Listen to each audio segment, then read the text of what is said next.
เนี่ยการอยู่ทำซุ้มประตูจะมีงานปล่อยหลวงทำซุ้มประตูใหม่ประตูตัวหน้าแล้วก็ประตูที่จะเข้าสู่บริเวณลานพิธีเนาะก็ทำเองศรัทธาญาติโยมก็เลยได้บัดได้เอาโทรศัพท์ไว้ใกล้ตัวเนาะเจโทรมาหาก็เลยบัดได้ฮู้กันแต่ก็สามเณรลักก็เข้ารายการแตนตุลุงยองไปแล้วช่วงตอนบ่ายก็เลยมาเข้าแตนตอนค่ำเอาเนาะพบปะกันแล้วศรัทธาวันนี้ก็ขอนำเรื่องราวเกี่ยวกับบุพเพเนาะบุพเพสันนิวาสคนเฮาเปิ้นว่าถ้าบ่มีวาสนาต่อกันถ้าบ่มีบุญต่อกันนั้นก็บ่ได้พบปะกันศรัทธาคนบนโลกนี้มีกี่แสนล้านคนเนาะแต่ที่เฮาได้พบได้ปะกันในช่วงชีวิตของเฮานี้ช่วงชีวิตของเฮา50-60 ปีนี้เฮาได้พบปะคนแล้วก็พบปะคนคงบ่ถึงล้านคนศรัทธาอาตมาว่านะแล้วก็ที่เฮาได้ฮู้จักมาคุ้นนี่ก็มีบ่กี่คนเนาะศรัทธาแต่ในคลื่นสีขาวเฮาก็ถือว่าอาตมาภาพนี้พอมาอยู่ที่คลื่นสีขาวก็ฮู้จักศรัทธานักขึ้น ศรัทธาญาติโยมก็ฮู้จักอาตมานักขึ้นหลายๆคนที่เป็นคนเด่นคนดังคนที่เปิ้นดังเนาะก็จะมีคนฮู้จักเปิ้นนักอยู่แล้วก็ตัวเปิ้นเองนั้นก็จะฮู้จักคนนี้ก็ยังหมู่เฮาเนี่ยศรัทธาญาติโยมบักกี่คนที่จะได้ฮู้จักกันเพราะฉะนั้นเปิ้นถึงบอกว่าคนเฮาถ้าบ่มีวาสนาต่อกันนี้มันบ่ได้มีโอกาสพบปะกันที่เฮาได้พบปะกันก็เพราะเฮาได้มีวาสนาต่อกันได้ทำบุญร่วมกันมาแต่บุพกรรมตั้งแต่ชาติก่อนปังก่อนมาเนาะถ้าเฮาเชื่อในเรื่องของการเวียนว่ายตายเกิดอย่างที่พระพุทธองค์ท่านทรงตรัสไว้เฮาก็จะได้เข้าใจเรื่องนี้คงบ่ใช่เรื่องแปลกสำหรับหมู่เฮาตั้งหลายศรัทธาในคำว่าบ่มีบุญวาสนาบ่ได้มาพบปะกัน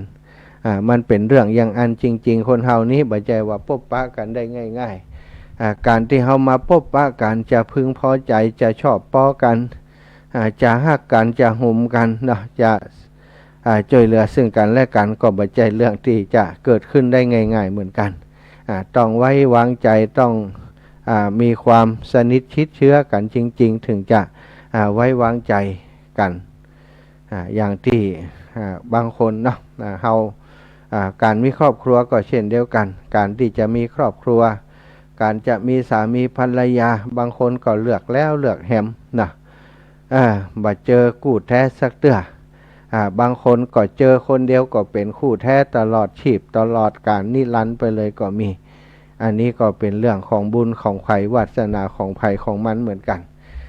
ก็มีเรื่องในธรรมบทนะในอรรถกถาธรรมบทได้อู้ถึงคนที่มีบุพเพหรือว่ามีบุญวาสนา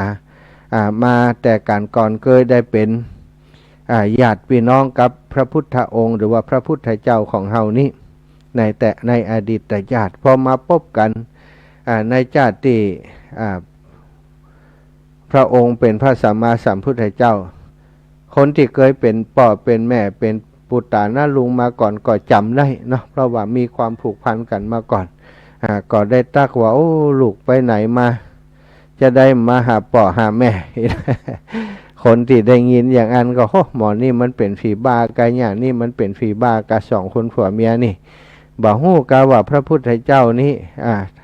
เปิ้นเป็นลูกของพระเจ้าสุโธทนะพระนางสิริมหามายาทำไมมาอ้างตัวว่าเป็นพ่อเป็นแม่แล้วก็พระพุทธเจ้าทำไมทรงนิ่งเฉยบอกว่าอย่างสักอย่างทำเหมือนกับเป็นพ่อเป็นแม่แต่เหมือนกันนะหลายคนก็ตั้งข้อสงสัยในเรื่องนี้จริงๆแล้วเรื่องนี้ก็มีอยู่หลายเรื่องเหมือนกันที่คนติดไว้บอกว่าตัวเองนั้นเป็นพ่อเป็นแม่แต่การก่อนของพระพุทธเจ้าซะนะในอดีตสมัยพระพุทธเจ้าพระนามว่าปุถุมุตตระนกุลบิดาคหบดีนี้นะได้เกิดเป็นอุปาสกในเรือนสกุลของ เศรษฐีกรุงหังสาวดีได้มีโอกาสเข้าเฝ้าพระธรรมและได้พบหันพระพุทธเจ้าทรงสถาปนาอุบาสกคนหนึ่งไว้ในตำแหน่งเอตทัคคะเป็นเลิศกว่าอุบาสกผู้สนิทสนมคุ้นเคยกับพระพุทธเจ้าก็จึงได้ทำกุศลยิ่งขึ้นเพื่อปรารถนาตำแหน่งอุบาสกที่สนิทสนมคุ้นเคยกับพระพุทธเจ้านี้ได้ทำบุญนิมนต์พระพุทธเจ้าและเหล่าพระสงฆ์ทั้งหลายไปฉันภัตตาหารตลอด7 วันแล้วก็ตั้งความปรารถนาในตำแหน่งนี้ซึ่งต่อมาอุบาสกคนนี้ก็ได้เกิดในสกุลเศรษฐีแห่งพระนครสุงสุมาระคีรีนครสุงสุมาระคีรีแคว้นภัคคะไก่จากกรุงสาวัตถีอยู่ต่อมาพระพุทธเจ้าเสด็จจาริกพร้อมโดยภิกษุสงฆ์ถึงนครแห่งนี้แล้วพระองค์ก็ประทับอยู่ที่เพสกลาวันในครั้งนั้นนกุลบิดาคหบดีก็ได้เข้าเฝ้าพร้อมโดยประชาชนกรุงสุงสุมาระคีรีทันทีที่เขาและภรรยาได้หันพระพุทธเจ้าครั้งแรกก็ได้เกิดฮักขึ้นมาดังพระพุทธเจ้านี่เป็นบุตรเป็นลูกของตัวเข้าไปหมอบกราบที่แทบพระบาทของพระพุทธองค์แล้วทูลว่าลูกเอ๋ยลูกรักของป่อเจ้าทิ้งป่อทิ้งแม่ไปนานเหลือเกินเจ้าไปอยู่ที่ไหนมาร้องไห้ค่ำควรอยู่ที่แทบพระบาทของพระพุทธเจ้าพร่ำรำพันว่าลูกเอ๋ยเจ้าทิ้งป่อทิ้งแม่ไปเป็นเวลาเมินนานเจ้าไปอยู่ที่ไหนมาจะได้บ่กึดถึงป่อถึงแม่จะได้มาหาป่อหาแม่ท่านว่านกุลบิดาในชาติก่อนนั้นได้เคยเกิดเป็นบิดาของพระพุทธเจ้าก่อนที่เป็นพระพุทธเจ้า500 ชาติเป็นอาแหม500 ชาติเป็นปู่500 ชาติเป็นลุง500 ชาติแล้วก็ผู้เป็นภรรยาก็เคยเป็นมารดาของพระพุทธเจ้าถึง500 ชาติเป็นน้า500 ชาติเป็นย่าของพระพุทธเจ้าแหม500 ชาติเป็นป้าแหม500 ชาติ500 ชาติศรัทธาเหมือนธรรมดาเนาะดังนั้นทันทีที่หันพระพุทธเจ้าจึงเกิดความปิยารักใคร่นึกฮักเหมือนกับเป็นลูกจริงๆของตัวเองซึ่งพระพุทธองค์พระพุทธเจ้าของเฮาก็บ่ได้ตรัสว่าอะไรหยังเพราะทรงทราบจิตใจของคนทั้งสองนั้นดีครั้นทั้งสองได้สติแล้วก็ทรงแสดงธรรมจบปฐมเทศนาสองสามีภรรยานกุลคหบดีกับนกุละผู้เป็นภรรยาก็บรรลุโสดาปัตติผลในยามที่ทั้งสองนั้นได้แก่ชราเท่าขึ้นพระพุทธเจ้าได้มีโอกาสเสด็จมายังแคว้นภัคคะอีกครั้งหนึ่งทั้งสองก็ได้เข้าเฝ้าถวายบังคมถวายบังคมแล้วก็กราบทูลเชิญให้พระพุทธเจ้าเสวยภัตตาหารในวันรุ่งขึ้นในเจ้าวันรุ่งขึ้นทั้งสองก็ได้ถวายภัตตาหารตีรสเลือดต่างๆหลังพระพุทธองค์ทรงเสวยเสร็จแล้วนกุลบิดาได้กล่าวทูลว่าข้าแต่พระองค์ผู้เจริญข้าพระองค์กับนกุลมารดาผู้เป็นภริยานี้แต่งงานกันมาตั้งแต่ยังเป็นหนุ่มเป็นสาวข้าพระพุทธเจ้าบ่รู้สึกว่าได้ประพฤตินอกใจนกุลมารดาแม้แต่ความนึกความคิดบ่ต้องกล่าวถึงการกระทำเลยข้าพระพุทธเจ้าทั้งสองปรารถนาจะได้พบกันทั้งในชาตินี้และชาติหน้าแม้นกุลมารดาก็ได้กราบทูลแก่พระพุทธองค์เช่นเดียวกันกับนกุลบิดาผู้เป็นบิดากราบทูลไปพระพุทธเจ้าก็ทรงตรัสว่าท่านคฤหบดีและท่านคหปตานีถ้าภรรยาและสามีหวังที่จะได้พบกันในชาตินี้และในชาติหน้าไซทั้งคู่พึงเป็นผู้มีศรัทธาเสมอกัน มีศีลเสมอกันมีจาคะมีความเสียสละเสมอกันมีปัญญาเสมอกันถ้าเช่นนี้ก็จะได้พบกันทั้งในชาตินี้และชาติหน้าแน่นอนต่อมาพระพุทธเจ้าก็ทรงยกย่องนกุลบิดาว่าเป็นผู้เลิศกว่าอุบาสกทั้งหลายผู้สนิทสนมคุ้นเคยกับพระพุทธเจ้าคุ้นเคยกับพระพุทธเจ้าผู้สนิทสนมนะศรัทธาตั้งเป็นเอตทัคคะทางด้านนี้ก็สมความปรารถนาที่ในครั้งหนึ่งที่กุลบุตรในสมัยพระพุทธเจ้าปุถุมุตตระได้ตั้งความปรารถนาเอาไว้อยากจะเป็นผู้เลิศกว่าคนทั้งหลายกว่าอุบาสกทั้งหลายผู้สนิทสนมคุ้นเคยกับพระพุทธเจ้าก็ได้สมความปรารถนาเรื่องของนกุลบิดาและนกุลมารดารักพระพุทธเจ้าอย่างนี้ยังเหมือนกับเรื่องของพราหมณ์และนางพรามณีชาวเมืองสาเกตคือพราหมณ์และพรามณีหันพระพุทธเจ้าที่ประตูเมืองสาเกตก็เกิดความฮักดังบุตรตรงเข้ามากอดพระพุทธเจ้าปากก็รำพันว่าลูกรักป่อบ่ได้หันลูกมานานแล้วลูกไปอยู่ที่ไหนมาจะได้มาหาป่อหาแม่ได้กล่าวแบบนี้ซึ่งพระพุทธองค์ก็ทรงนิ่งบ่ได้ว่าอะไรยังนะแล้วจากนั้นก็ได้นิมนต์พระพุทธองค์ไปเสวยที่บ้านของตนแม้นางพรามณีเมื่อเห็นพระพุทธเจ้าก็เกิดความฮักดังบุตรของตนเองก็ตรงเข้าจับที่พระบาทดำให้ว่าลูกรักเอ๋ยลูกไปที่ไหนมาจะได้มาหาพ่อหาแม่พ่อแม่รอคอยเจ้ามาเมินนานแล้วกว่าจะมาหาพ่อหาแม่เล่นเอาพ่อแม่ท่ารอคอยมาเป็นเมินเป็นนานว่าอันเมื่อพระพุทธองค์ทรงเสวยเสร็จแล้วก็ทรงแสดงธรรมให้แก่สองสามีภรรยาชาวเมืองสาเกตนั้น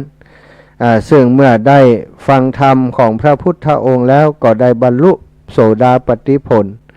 เมื่อบรรลุแล้วพระพุทธองค์ก็เสด็จไปยังกรุงสาวัตถีต่อมาทั้งสองท่านฟังธรรมจากภิกษุทั้งหลายแล้วทำให้แจ้งมรรค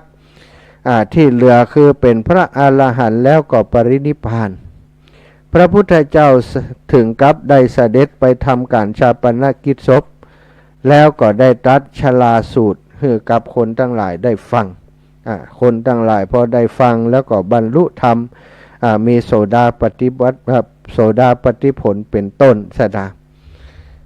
ฟังธรรมสมัยหนึ่งพระพุทธเจ้าประทับอยู่ที่เพสกลาวันเพสกลาวันแปลว่าป่าที่นางยักษ์ชื่อว่าเพสกลาอาศัยอยู่ในกรุงสูงสุมาลคีรีนกุลบิดาก็ได้เข้าเฝ้ากราบทูลว่าข้าพระองค์เป็นผู้แก่เฒ่าเป็นผู้ใหญ่ล่วงการผ่านวัยแล้วโดยลำดับร่างกายมีความกระซับกระส่ายเจ็บป่วยอยู่เนืองทำให้ข้าพระองค์บ่ได้เห็นพระผู้มีพระภาคและภิกษุทั้งหลายผู้ให้ความเจริญใจอยู่เป็นนิจขอพระองค์โปรดสั่งสอนข้าพระองค์ด้วยเถิดพระพุทธองค์ทรงตรัสว่าถูกแล้วคฤหบดีอันที่จริงกายของคนเฮานี้กระซับกระส่ายเป็นดังฟองไข่อันหนังหุ้มไว้เมื่อบุคคลบริหารดูแลกายนี้อยู่จะรู้ได้ชัดว่ากายนี้มีโรคอยู่เสมอคนที่บ่ฮู้จะบ่มีอะไรอย่างนอกจากความเขลาเพราะเหตุนี้แลท่านพึงศึกษาอย่างนี้ว่าเมื่อเฮามีกายกระซับกระส่ายอยู่จิตของเฮาจักบักกระซับกระส่ายดูก่อนคฤหบดีท่านพึงศึกษาอย่างนี้แลนกุลบิดาคหบดีชื่นชมยินดีในพุทธพจน์ภาษิตของพระพุทธเจ้าลุกจากอาสนะแล้วก็ถวายอภิวาททำการประทักษิณแล้วก็เข้าไปหาท่านสารีบุตรแล้วก็นั่งลงสนทนากับพระสารีบุตรพระสารีบุตรก็ได้ทักทายว่าคหบดี อินทรีย์คือหน้าตาสีหน้าอินทรีย์ของท่านผ่องใสสีหน้าของท่านบริสุทธิ์เปล่งปลั่งวันนี้ท่านได้ฟังธรรมกถาต่อ หน้าพระพักของพระผู้มีพระภาคเจ้าแล้วหรือคฤหบดีกดตอบว่า ข้าแต่ท่านผู้เจริญฉะไหนจะบ่เป็นอย่างนี้เล่าพระผู้มีพระภาคเจ้าทรงหลั่งอมฤตธรรมรสข้าพเจ้าโดยธรรมกถาเป็นอันมากจากนั้นคฤหบดีก็เล่าความทั้งหมดให้พระเถระฟังพระสารีบุตรก็ถามว่าท่านได้ถามหรือไม่ว่าด้วยเหตุเท่าไรบุคคลจึงจะชื่อว่ามีกายและจิตกระซับกระส่ายและโดยเหตุต่อใดบุคคลแม้มีกายกระซับกระส่ายแต่จิตบ่กระซับกระส่ายนกุลบิดากล่าวว่าข้าพเจ้ามาแต่ที่ไกลข้าพเจ้าเพื่อจะทราบเนื้อความของภาษิตนี้จึงได้มาในสำนักของท่านพระสารีบุตรก็จึงชี้แจงเนื้อความให้ฟังว่าปุถุชนบ่ได้สดับฟังพระธรรมเทศนาบ่ฉลาดในธรรมของพระอริยะจึงทำให้ขันธ์ห้าจึงทำให้หันว่าขันธ์ห้าเป็นเฮาเป็นของเฮาเกิดตัณหาและมิจฉาทิฏฐิโดยเหตุนี้บุคคลจึงชื่อว่าเป็นผู้มีกายและจิตกระซับกระส่ายส่วนบุคคลผู้มีกายกระซับกระส่ายด้วยความเจ็บปวดแต่จิตใจบ่กระซับกระส่ายก็ได้แก่พระอริยสาวกทั้งหลายผู้ได้ฟังธรรมะจากพระพุทธเจ้าผู้ฉลาดในธรรมของพระอริยเจ้าทั้งหลายแล้วละตัณหาและมิจฉาทิฏฐินั้นได้ที่เพสกลาวันนั้นอีกครั้งหนึ่งนกุลบิดาคหบดีเข้าเฝ้ากราบทูลว่าข้าแต่พระองค์ผู้เจริญ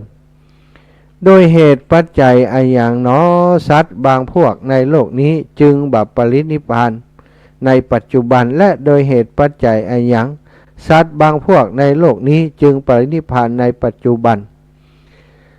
ตัดตอบมีความสรุปว่าที่บัพปรินิพพานก็เพราะยังละตัณหาที่ทำให้ยินดีเพลิดเพลินในอารมณ์ถึง6อย่างบ่ได้และติปรินิพพานใดก็เพราะละตัณหาได้จึงบ่ยินดีในอารมณ์ทั้ง6ในกามอารมณ์ทั้ง6ตาหูจมูกลิ้นกายใจรูปเสียงกลิ่นรสโผฏฐัพพะธรรมารมณ์นั่นเองสถาส่วนนกุลบรรดาฮือคำมั่นสัญญาว่าครั้งนั้นนกุลบิดาป่วยเป็นไข้นักนกุลบรรดาผู้เป็นภรรยากล่าวเตือนสามีว่าท่านอย่าได้มีความห่วงใยก่อนตายเลยเพราะความห่วงใยเป็นทุกข์พระผู้มีพระภาคเจ้าก็ทรงติเตียนท่านอย่าได้ห่วงไปเลยว่าหลังจากท่านตายแล้วนกุลบรรดาจักเป็นอยู่อย่างไรจักเลี้ยงบุตรได้หรือไม่ท่านอย่าได้มีความห่วงใยเลยเพราะดิฉันเป็นคนฉลาดในการปั่นฝ้ายทำขนสัตว์เมื่อท่านล่วงลับไปแล้วดิฉันสามารถเลี้ยงลูกอยู่ครองเรือนได้ท่านอย่าได้เป็นห่วงไปว่าหลังท่านตายดิฉันจักมีสามีใหม่เพราะทั้งท่านทั้งดิฉันย่อมรู้กันดีว่าเฮาได้อยู่ร่วมกันมาอย่างเคร่งครัดในจารีตประเพณีตลอด16 ปีนั้นนางประพฤติพรหมจรรย์ของคฤหัสถ์อย่างสม่ำเสมอท่านอย่าได้เป็นห่วงว่าหลังท่านตายดิฉันจะบัดต้องการหันพระพุทธเจ้าและภิกษุสงฆ์เพราะดิฉันต้องการหันพระผู้มีพระภาคเจ้าและพระภิกษุสงฆ์เป็นอย่างยิ่งตลอดท่านอย่าได้ห่วง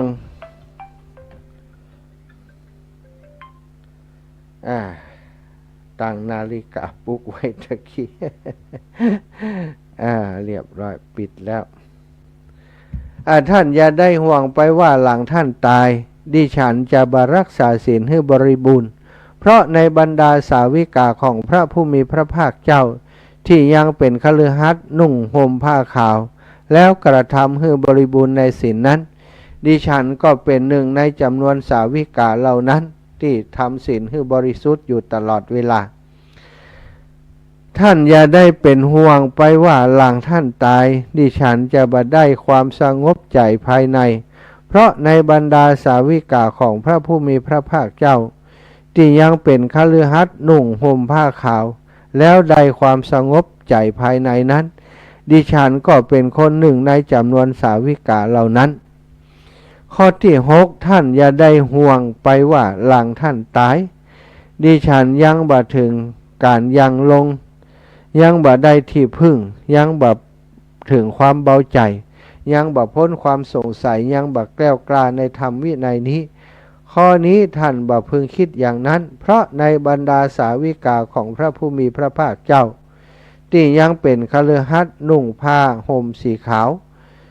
ที่ถึงความยังลงได้ที่พึ่งถึงความเบาใจถึงความแกล้วกล้าในพระธรรมวินัยนี้ฉันเองก็เป็นคนหนึ่งในจำนวนสาวิกาเหล่านั้นเมื่อนกุลบรรดากล่าวเตือนนกุลบิดาอยู่ความเจ็บป่วยของนกุลบิดาก็ได้สงบลงโดยพลันหลังหายจากความเจ็บปวดแล้วมานานนกุลบิดาถือไม้เท้าพยุงกายเข้าไปเฝ้าพระพุทธเจ้ากราบทูลถ้อยคำที่นางนกุลบรรดากล่าวให้ทรงทราบพระพุทธเจ้าตรัสรับรองว่านกุลบรรดาเป็นสาวิกาคนหนึ่งในจำนวนคฤหัสถ์ผู้นุ่งผ้านุ่งขาวห่มขาวที่ได้ที่พึ่งข้ามพ้นความสงสัยแล้วดูก่อนคฤหบดีเป็นลาภของท่านแล้วท่านได้ดีแล้วนกุลบรรดาคหปัตตานีนี้เป็นผู้อนุเคราะห์หวังประโยชน์กล่าวเตือนสั่งสอนท่านได้นางนกุลบรรดากระทำสัจจกิริยานางบรรลือสีหานาถโดยองค์3นะสัทธาโดยองค์3ก็คือข้อ1ถึงข้อ3นะบรรลือสีหานาถอย่ามีความห่วงใยเลยอันนี้โกสุดยอดเลยสัทธาญาติโยมเป็นคำกล่าวของมารดาของนกุลมารดาที่เรียกว่าบรรลือสีหานาถเป็นคำมั่นสัญญาที่กับนกุลบิดานกุลบิดานี่เจ็บป่วยกระซับกระส่ายอย่างบ้านเฮาว่าป่วยปางตายใกล้จะตายเนาะใกล้จะตายแล้วก็ทุรนทุรายภรรยาก็เลยบอกว่าท่านเป็นห่วงไอ้ยังอยู่บ่ต้องห่วง ถ้าห่วงว่าฉันจะมีสามีใหม่นั้นบ่ต้องห่วงเลยเพราะว่าตลอดที่อยู่กับท่านนี้ดิฉันก็ประพฤติซึ่งตามจารีตประเพณีของผู้เป็นภรรยาประพฤติพรหมจรรย์ของคฤหัสถ์อย่างดีบ่คิดนอกใจบ่คิดเจ้าชู้ไอ้อย่างสักอย่างกับใครสักคนคิดแต่ผัวเดียวเมียเดียวอยู่อย่างอีท่านบ่ต้องเป็นห่วงถึงท่านจะเสียชีวิตไปแล้วข้าพเจ้าก็บ่ปรารถนาจะมีคนอื่นอันนี้ศรัทธาคำมั่นสัญญากับสามีสุดท้ายนกุลบิดานี่ก็หายกระซับกระส่ายว่า6 คอก่อนนางได้ไปอันนี้เป็นสิ่งที่ถือว่าเป็นอัคคสาวิกาของพระพุทธเจ้าอีกคนหนึ่งที่มั่นคงในคำสอนเป็นผู้ที่สิ้นสงสัยแล้วในอดีตชาติศรัทธาญาติโยมเป็นที่น่าสังเกตว่าในอดีตชาตินั้นได้เป็นแม่เนาะเฉพาะเป็นแม่นี่ถึง500 ชาตินะเป็นแม่ถึง500 ชาติพอมาเจอกันชาตินี้มันบ่ฮักได้อย่างใดเนาะศรัทธาหันปบก็เข้าไปหาไปไปจ่าไปถามเลยว่าลูกจะได้มาหาป่อหาแม่คนทั้งหลายที่หันปุถุชนที่หันก็ว่าสองตายายนี่เป็นผีบ้าแล้วนี่เข้าใจไปเองบ่ฮู้ได้อย่างใดว่าพระเจ้าสุโธทนะเปิ้นฮู้กันตึงบ้านตึงเมืองพระเจ้าสุโธทนะกับพระนางสิริมหามยาเป็นบิดามารดาหรือว่าเป็นพุทธบิดาเป็นพุทธมารดาคนบาปทั้งสองนี้อ้างตัวว่าเป็นแม่เป็นป่อของพระพุทธเจ้าว่าไปเลยว่าแต่จริงๆแล้วเปิ้นได้เป็นป่อเป็นแม่ของพระพุทธเจ้าตอนที่เป็นพระโพธิสัตว์ก็ดีเป็นชาติอื่นๆนี่สถานถึง500 ชาติด้วยกันเฉพาะป่อแม่นะ500 ชาติเป็นปู่เป็นย่าเป็นลุงเป็นป้าเป็นน้าเป็นอาอย่างละ500 ชาติ500 ชาติมีความผูกพันกันคนเฮาก็เป็นอย่างนี้ศรัทธาเพราะฉะนั้น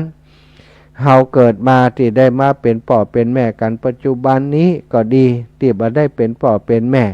อดีตชาติก็อาจจะเคยเป็นพ่อเป็นแม่เป็นพี่เป็นน้องเป็นลุงเป็นป้าเป็นน้าเป็นอากันมาก่อนแล้วก็ถึงได้มาพบปะกันในชาตินี้หลายๆครั้งหลายๆคราเฮาปะไผ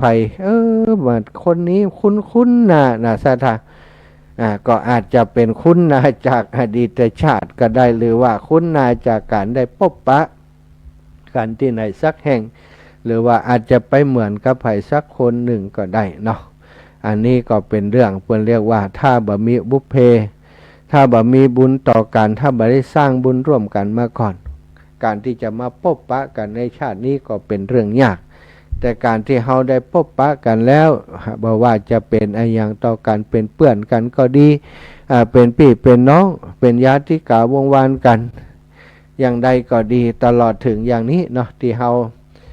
ได้มาพบมาปะกันอาตมานี่ได้มาจัดรายการศรัทธาได้มาฟังรายการได้รู้จักกันจากรายการวิทยุจากกิจกรรมของครอบครัวขึ้นสีขาวก็ได้ผูกพันติดตามล้ำตัวช่วยเหลือกันในกิจกรรมงานบุญงานกุศลต่างๆตลอดมาอันนี้ก็เป็นความไว้เนื้อเชื่อใจความไว้วางใจที่มันเกิดขึ้นโดยธรรมชาติของการที่มันเคยอุปถากอุปถัมภ์เคยดูแลกันมาก่อนนั่นเองเนาะสถาเพราะฉะนั้นเรามีมิตรภาพกับไผก็แล้วแต่จะเป็นมิตรภาพเล็กๆน้อยๆหรือว่าเป็นเพื่อนฝูงกันมาเมินนานคือรักษามิตรภาพอันนั้นเอาไว้ให้ดีคนเฮานั้นการที่จะได้พบปะกันเป็นเรื่องยากและก็การที่จะมีความฮักความถูกใจพึงพอใจต่อกันก็เป็นเรื่องยากเหมือนกันเมื่อฮักกันแล้วการที่จะรักษาความฮักความไว้เนื้อเชื่อใจซึ่งกันและการให้ยั่งยืนก็เป็นเรื่องที่ยากเหมือนกันสถาถึงจะยากจะได้แต่ถ้าเฮามีความจริงใจซึ่งกันและกันมีความจริงใจต่อกันสิ่งเหล่านี้ก็บ่ใจเรื่องที่ยากสถาคนเฮาเพิ่นบอกว่าต้องมีความเสมอต้นเสมอปลายทานปิยวาจาอัตถจริยาสมานตตาการที่จะผูกมิตรให้อยู่กันอย่างยั่งยืนนานนั้นสิ่งสำคัญก็ต้องเป็นผู้เอื้อเฟื้อเผื่อแผ่ช่วยเหลือซึ่งกันและกันบ่ใจฝ่ายเดียวบ่ใจว่าเฮาคอยแต่เขาอย่างเดียวหรือว่า